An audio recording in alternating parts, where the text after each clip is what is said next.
You may stand up, accused 1 and 2.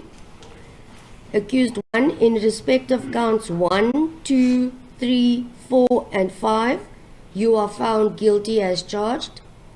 Accused 2, Mr. Snyman, in respect of counts 4 and 6, you are found not guilty and discharged. With regards to accused 1, on evaluation, it was evident that the only aspect to be decided on was whether he fired a real or toy gun. The said firearm, toy or real, was indeed handed to him by Mr. Mavundla, and during his evidence he testified that Mr. Mavundla should have been charged. This begs the question, charged for what? Handing you the toy firearm, or then alternatively the SPA 249-14?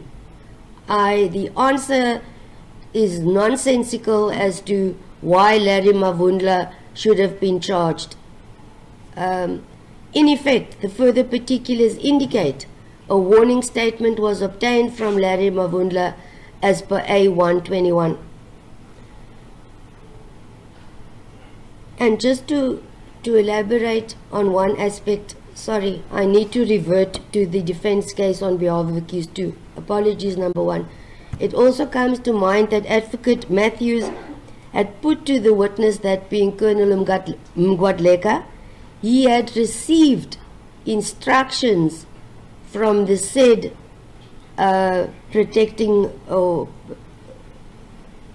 officer, being Larry Mavundla, that the breech block of CN SPA 249-14 has not been changed or altered in any manner. Now that statement remains a mere statement. The person on whose instructions Advocate Matthews placed this statement to the witness was not called to substantiate. Therefore, it is a mere statement done in cross-examination.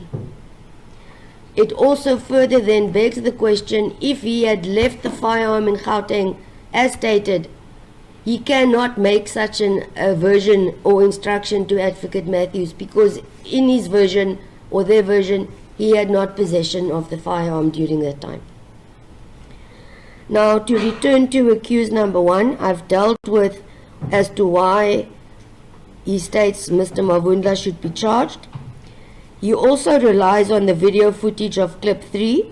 I mention this as a mere reason that it was part of his evidence, and he identifies Mavundla, who was not called to testify, and identifies Chauke.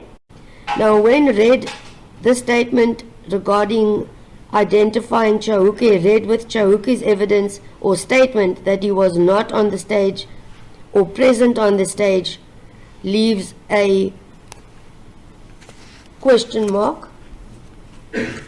During cross-examination, which I've already placed on record the aspects, the evaluation is as follows. Mr. Malema had evaded many questions that had warranted a reply.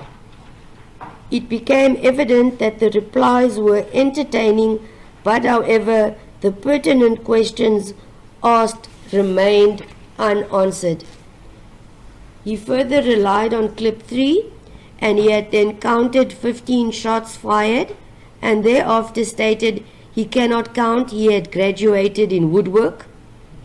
Further, as to how the cartridge or the SPA 249-14 is linked to him, his reply was it must have been the Holy Spirit, and these type of answers did not do accused 1 any favors.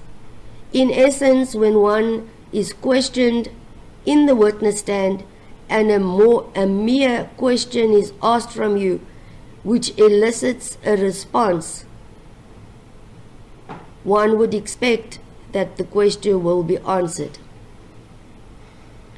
Therefore, the court needs to deal or to establish whether the version presented by the defense is reasonably possibly true. Based on the reasons placed on record, including the evidence that it had dealt with over the last 2 days, whether such inference can be made, and the court finds as follows. Indeed, the inference sought is supported by all the facts contained as per the evidence presented in court, and therefore the following findings are made. You may stand up, accused 1 and 2. Accused 1, in respect of counts 1, 2, 3, 4, and 5, you are found guilty as charged. Accused 2, Mr. Snyman, in respect of counts 4 and 6, you are found not guilty and discharged. You may be seated.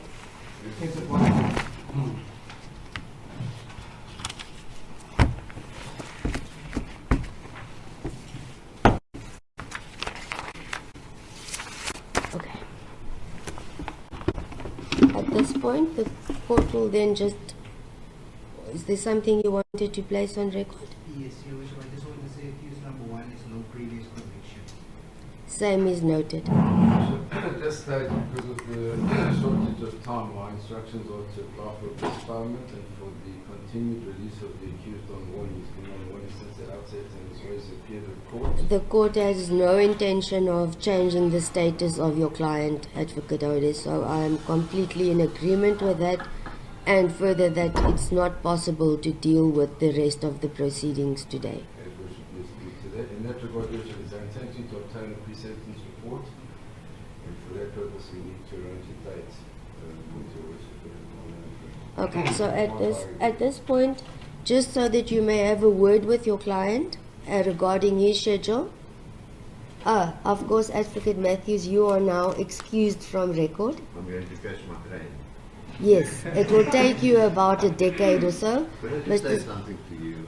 Yes. I just want to thank you because you have been very patient with us. And you have, on many occasions, allowed the case to continue without us being present. Thank you, Advocate Matthews. It's much appreciated. Mr. Snyman, it will be your choice whether you stand down and leave Mr. Malema, or if you want to remain seated next to him. That will... Sorry? I'll remain. All right, I assumed as such. Just to take instructions regarding the time frame, suitable date, whatever I have on a specific day. Mr. Malema, the matter is then postponed.